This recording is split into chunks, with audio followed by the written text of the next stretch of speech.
If you're enjoying the Health Geeks Book Club podcast, we'd appreciate if you hit the subscribe button, leave a like, rating, or review, whichever your preferred podcatcher platform allows. This episode is sponsored by Well Balanced Nutrition and 360 Health. Welcome to the Health Geeks Book Club podcast. Listen in as Kristen Norton and Eleanor Russell review all those great health and wellness books you've been wanting to read or you have read and want to talk about. Here's Kristen and Eleanor.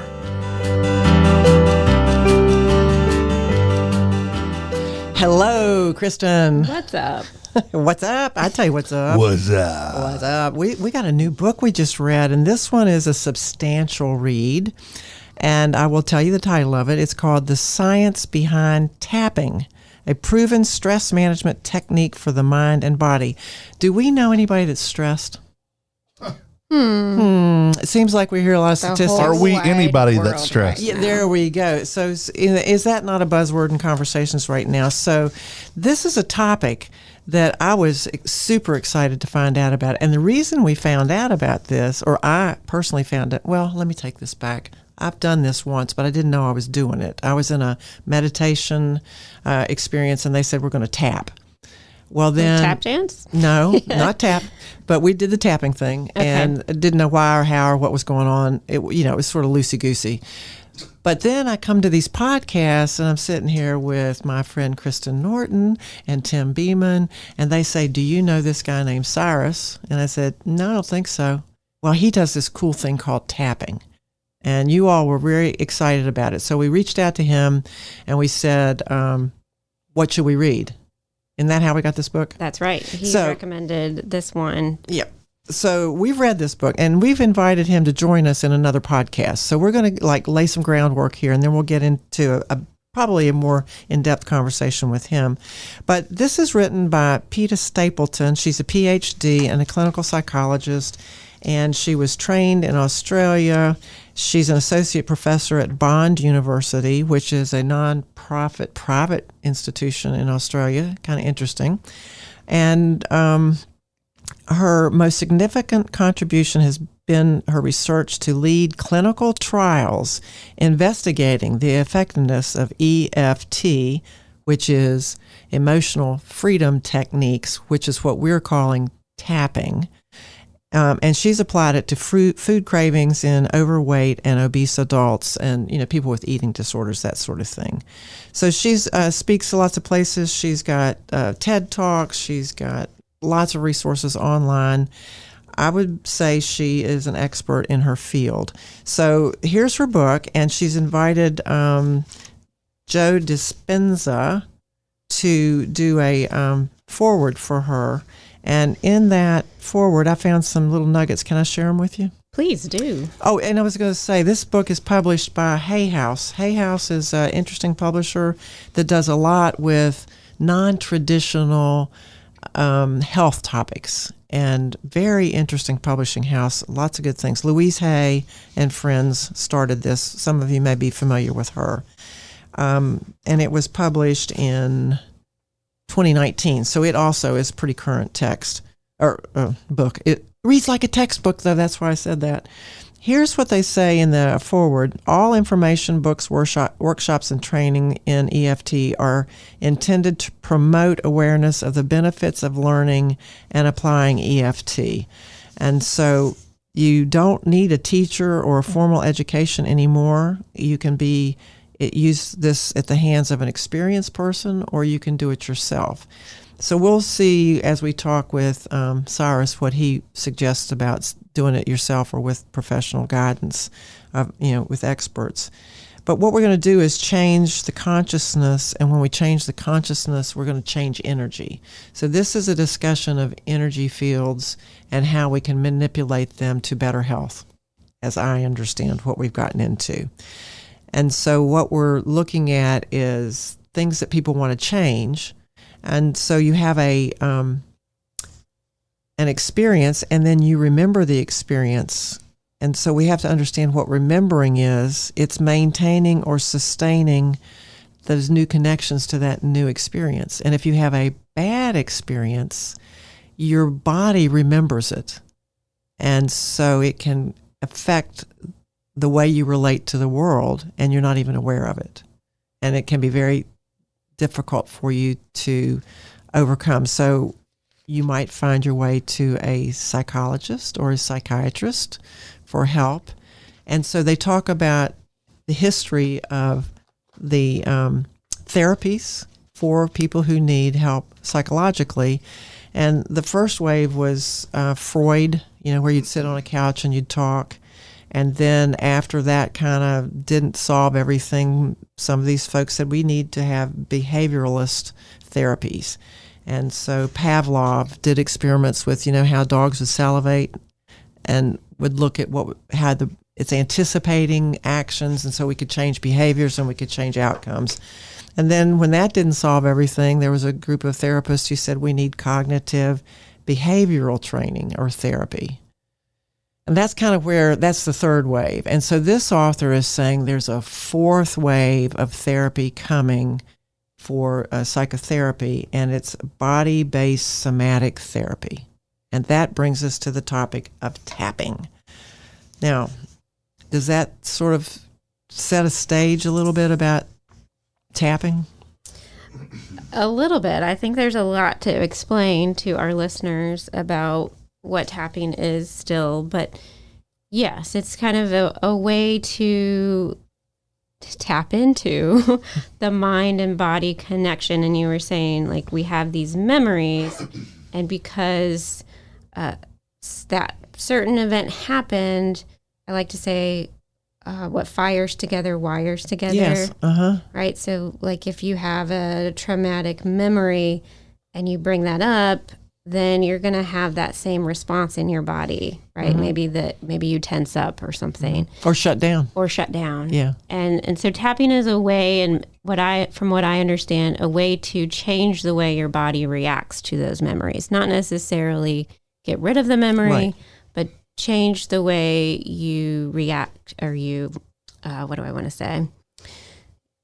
change the way your body responds, right, to that memory. And so what I think they're saying, this is an incredibly effective tool for stress regulation and personal transformation. But even Peta Stapleton says this is really woo-hoo stuff to some people, because it's not, pharmaceuticals, it's not surgery. It's a new idea, and it's based on more of the Eastern practices of acupuncture and meridians of energy. And when she was starting her work 20 years ago, it was really way out there on the fringe.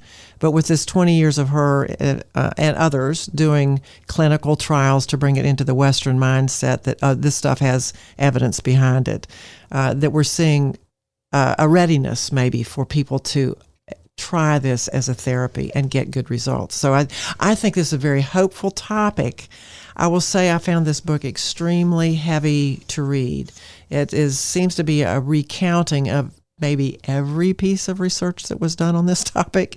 And so it got laborious for me, because I felt like the points were being reinforced and reinforced and reinforced, which I think is our idea. It's like you don't have just one report in the scientific literature. There are lots of them, and they're all saying the same thing. This stuff works. So just to kind of get an overview of what tapping is, it's somatic. We talked about the body. The body is somatic. Tapping works very fast. You might get a quicker response than with cognitive behavioral therapies. And tapping updates the brain's learning pathways. And you do it in a series of steps. And then you will tap 8 points on your body, and you will do it in a sequence, and you will do it again. That's called a round, and then you will do another round and another round until you achieve your results. So the steps that you would take in this emotional freedom technique, also called tapping, is you want to identify what you want to change. Let's say I have a craving for chocolate, and it's causing me to overeat. Then I would say, okay, I don't want to keep eating chocolate. I would rate that. So you identify it and you rate it on a scale from 0 to 10 of subjective units of distress. Right. A 10 would be extreme distress. Yes. 0, no distress. And then you, out loud, you have to say this out loud. You have a setup statement. Even though I overeat chocolate excessively, accept that I do this. And so there's an acceptance in that statement. You identify it, but then you accept it. You don't reject yourself or tell yourself you're bad for this. You're just making an awareness statement, or you can say, I choose not to eat chocolate. There are different ways. I think our friend Cyrus will be able to help us with that, the semantics in there. But anyway, that's the second step. Third step is you tap points that are identified on your head and on your chest. And then you say a reminder phrase like chocolate, chocolate, chocolate. And every time you tap, you'll be doing that. Then you, after you've done one round through the 8 points, you stop, you take a breath, and you re-rate your feeling about chocolate on that same subjective units of distress scale. And then you just keep tapping until that comes down to a 0 or a 1, where chocolate doesn't bother you anymore. And you don't have desire for it. And what they're saying is, if you say these things out loud, you do the somatic, this hitting your body, tapping. You're not hurting yourself, but you're connecting to the physical body, and it's causing the amygdala in your brain, which we've talked about before, which is part of that reward center and the remembering and the hippocampus. There's more things in the brain, but anyway, it talks to your brain and says, not as important, not as important, not as important. So you're, like you said, Kristen, earlier, it's a way to transform the brain. So that's all I have to say about what tapping is, what you do, and why it might work. So can I share this part? So in the book it says, what you say or think during an EFT or tapping session involves an ever-shifting focus on, first, your initial concern, like the chocolate craving. Second, its roots in your history. Like, where did that come from? And then 3, the feelings and sensations it creates in your body. And 4, you finally get around to the self-suggestions or affirmations about what you want to change. So you kind of go through this process of, first, like you said, accepting and addressing that initial concern, going back to the roots where those neurons first wired together and why you're experiencing that. And then those feelings and sensations that you bring up, then you would go on around tapping through those feelings of anxiety or tension, whatever it is. But specific. It has to be very specific. Yeah. And then you can finally come around to the positive side. So then maybe your phrase is, I'm open to the possibility of letting go of this chocolate craving. And so I think that's a really cool process that you go through. A lot of maybe the cognitive behavioral therapies is just kind of like jumping straight to that reframe of, okay, let's just reframe this to a more positive standpoint. Where I like this, it just kind of honors the whole process of the history, where it came from, accepting that it's there, and then finally turning the page. Yeah, and what she's saying from all this evidence, because this is a book over 300 pages, I believe, and she's saying the evidence is when we compare this woohoo tapping thing, EFT, to these other therapies, it's more efficient. They can do it in 2 sessions rather than 5. So that's going to bring costs down. It's going to make the people feel better sooner. So I think I'm very excited to know about this therapy. I am too. And you said woo-woo. Yeah. And I'll have to admit that when I first saw this on, I think it was maybe on the internet or YouTube, and you're literally kind of like tapping on your head with a couple fingers, tapping underneath your eyes. Your chin. It's just a little weird looking at first. So I'm it's like, no big deal. What is that? It's no big deal. I mean, how can that make a difference, really? Right. Like, ooh, that's kind of weird. Yeah. But when you read this book, when you listen to Cyrus, you just realize, wow, why aren't we all utilizing this technique? Exactly. But you're tapping on those points of, what'd you call them, energy? The meridians. Yeah, the energy fields, Which is what people kind of think of when they think of chakras, is that right? Well, they're related. They use the word meridian, which comes out of the Asian or the Chinese medical practices. The chakras are out of the Ayurvedic medicine. So they're from different places, but both of those Asian schools of healing spend a lot more time on energy than our allopathic Western tradition has ever, because you couldn't do a experiment and show where it is. There's the measurement of how much energy is running down that meridian, and did we change it or whatever. But PETA says you can even change gene expression with this stuff. So this is far-reaching, and when I think about who would need to know about this technique, she has several chapters dedicated to each one of these types of conditions. Like if you know someone that's had a trauma or PTSD, someone who is overstressed and has anxiety disorders, or they're depressed, and people will prescribe lots of medications to these folks in hopes of helping them. But they have side effects like dulling their senses or changing their appetite or disrupting their sleep. All of those are not healthy things to have happen. So it complicates, the caring for these people.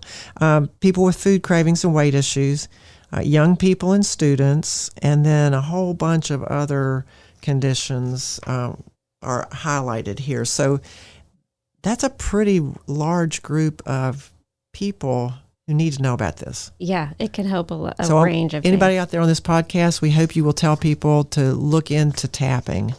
And I just want to say, as a dietitian, I'm particularly interested in, so Dr. Peta, she got into this because she was working with eating disorders, and she wanted to do the tapping on eating disorders, but then kind of went into food cravings and how that affects people in bigger bodies and weight loss. And so she has a whole chapter on EFT for food cravings and weight issues, which, of course I found very interesting and very hopeful that people who feel like stuck in their ways of food cravings and like they can't, that food has power over them, this could be a really great tool.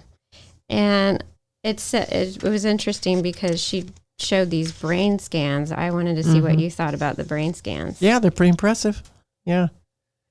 When you're talking about the people with weight problems, she also has situations where she gives examples of setup statements to use. So this book has got a lot of great resources, but here's an example for someone to stay over. Let's see, benefits of upside to staying overweight and not changing. Examples of setup statements.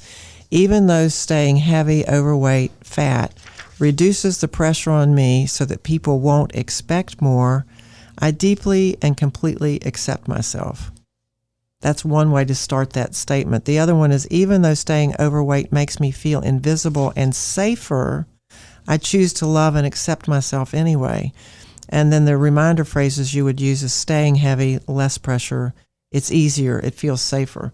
And, I don't think a lot of times we understand that sometimes there are some benefits to not addressing your weight because people aren't expected to do things because they weigh too much, or I'm safe, So this was kind of very, I think each of us that reads this book will find some takeaways if you can wade through the reports of the research and how it was set up and how many.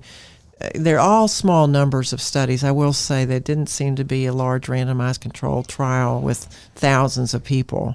Small clinical trials, but repeated over and over and over, and with anecdotal experiences. I would be happy to try this. It's not going to hurt you.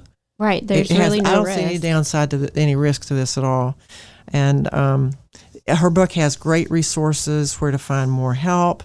And there's a great bibliography. So if you want to look up any of the pilot studies or the work that has been published in all sorts of the Journal of Science and Healing, Cognitive Psychology, Current Research in Psychology, there are substantial journals that are publishing these. And then the book has an index, so you can find your way around it.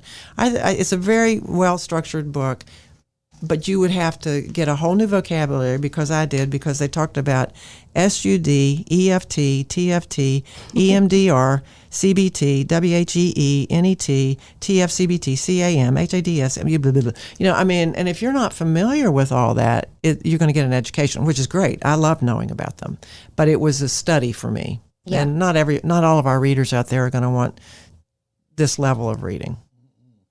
Well, that's why we're here, to help break things down for Absolutely. you. And that's why we're inviting someone to get into another podcast with us and really flush this out. Yes, absolutely. Well, I'm Kristen Norton from Well Balanced Nutrition.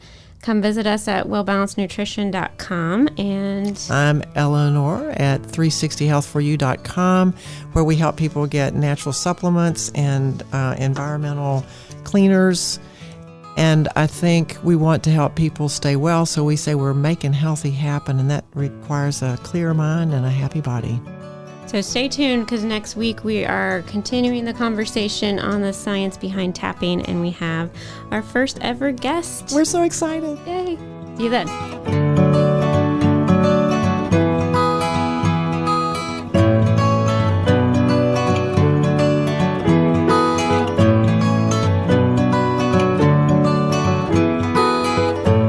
The views and opinions stated in this podcast are solely those of the contributors and are not necessarily those of our distributors or hosting company. This podcast is copyrighted, and no part can be reproduced without the expressed written consent of Kristen and Eleanor.